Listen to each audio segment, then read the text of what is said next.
All right, we're live. Good afternoon, everybody. Welcome back to Wastegate Wednesday after a long and decompressing spring break. I am your host, Sean Urban, and so I'm going to skip over Phoenix from last week. Chase Briscoe got his first career win, and his next car continues to impress. But following the new Atlanta race, it was a new configuration, so I have the reconfiguration for Atlanta right here. So from the old Atlanta right here, originally at the Atlanta Motor Speedway, the old banking had 24 degrees. There was a rough surface. There was fast degradation of tires, which made for a bigger challenge for drivers to manage their tire and created some good racing, even though it was a little bit lackluster with the Gen 6 high downforce.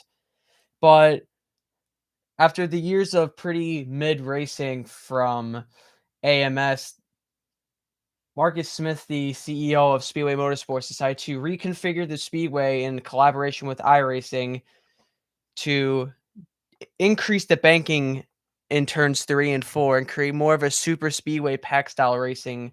And this is the differences. This is the top two pictures are the high horsepower low downforce with 670 horsepower and low downforce with a 4-inch rear deck spoiler.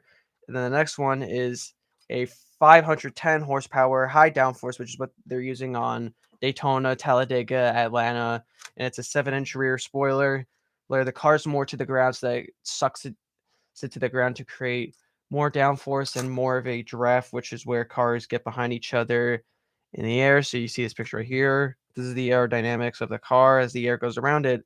When a car gets behind those aerodynamics, it creates almost an air vacuum, which allows the car to keep up behind it to keep up and to go faster.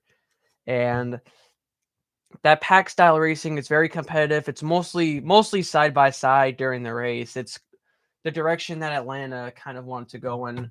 The time came for a repave because obviously it was inevitable. They tried to delay it, but last year during the final race of the unconfigured Atlanta, they had to red flag the race because the track just started to break up on the front stretch and they had to patch it. So eventually, right after Kurt Busch won, like as soon as all the cars reached victory lane, they took out the bulldozers and they started to get to work on paving the speedway. And then also at the bottom here, you can see that's the comparison I put of Daytona, which is 31 degrees. So Atlanta is a little less steep than Daytona is. And yeah, so my boy William Byron won the race. His third career win first at the season. A lot of people are anticipating him to go double wins this year, or not double wins, but to get multiple wins in a season. He led most of the laps, dominated Chase Briscoe at Phoenix. He led, I believe, 101 laps of 312 and ended up winning the race at Phoenix. But, one of the biggest debates that came out of the Atlanta race is the debate on if NASCAR is an entertainment sport, not an entertainment industry, but an entertainment sport, like a sport for entertainment. So, in a interview by Jay Bianchi from the Athletic Market with Marcus Smith. With Bianchi said from Marcus Smith, this sports entertainment business, keyword sports entertainment business.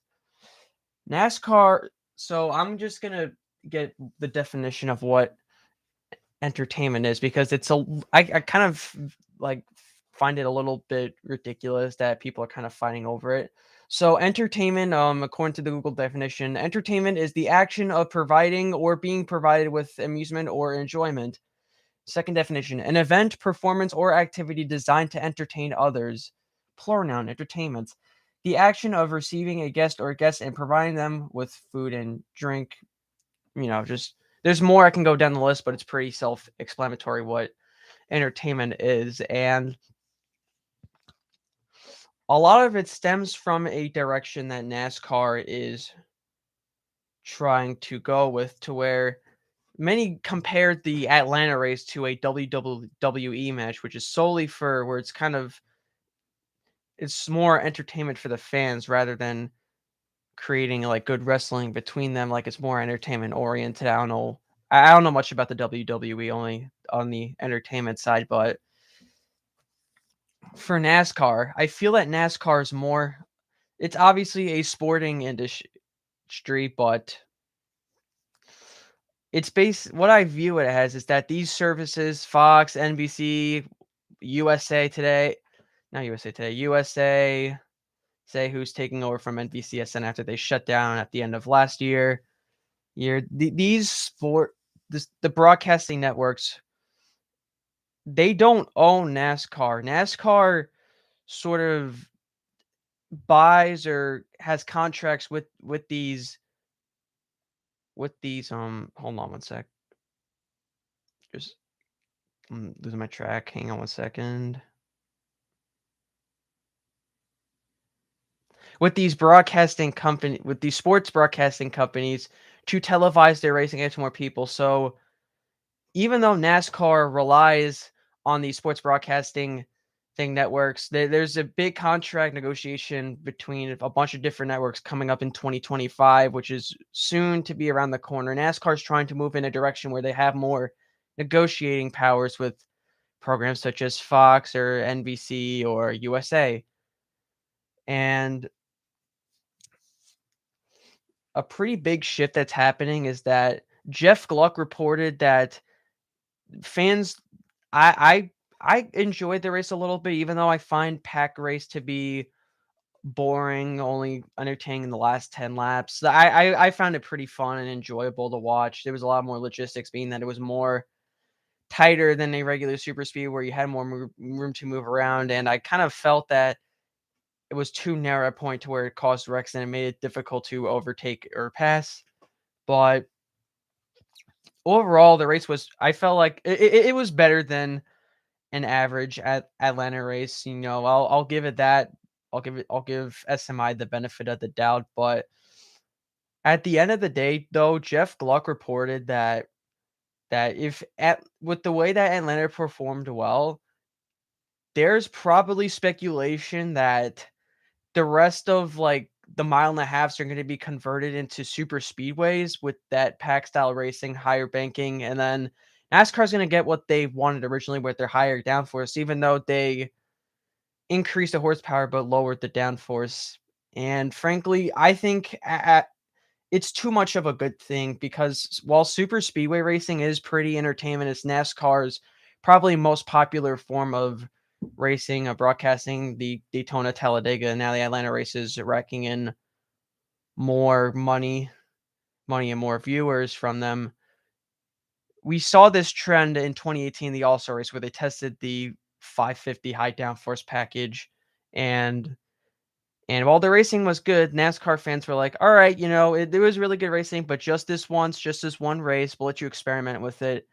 And NASCAR said, "Hey, we're gonna move to 550 high downforce," and it created a lot of dirty air, made the racing pretty bad, made it hard to pass, and so that created a 3 or 2 years of pretty boring and pretty too simple racing, and it angered a lot of the drivers. And frankly, not most of the drivers with the Atlanta change are not happy. One, because they were not consulted about with, like, SMI didn't go up to them and say, "Hey, we're planning something with Atlanta. We want to get your thoughts on it." They just didn't fill the drivers in on anything.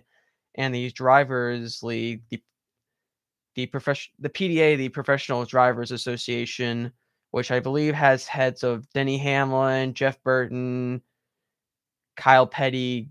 I don't know the leader, who the board of the PDA are, but it got reformed at the beginning for more driver representation.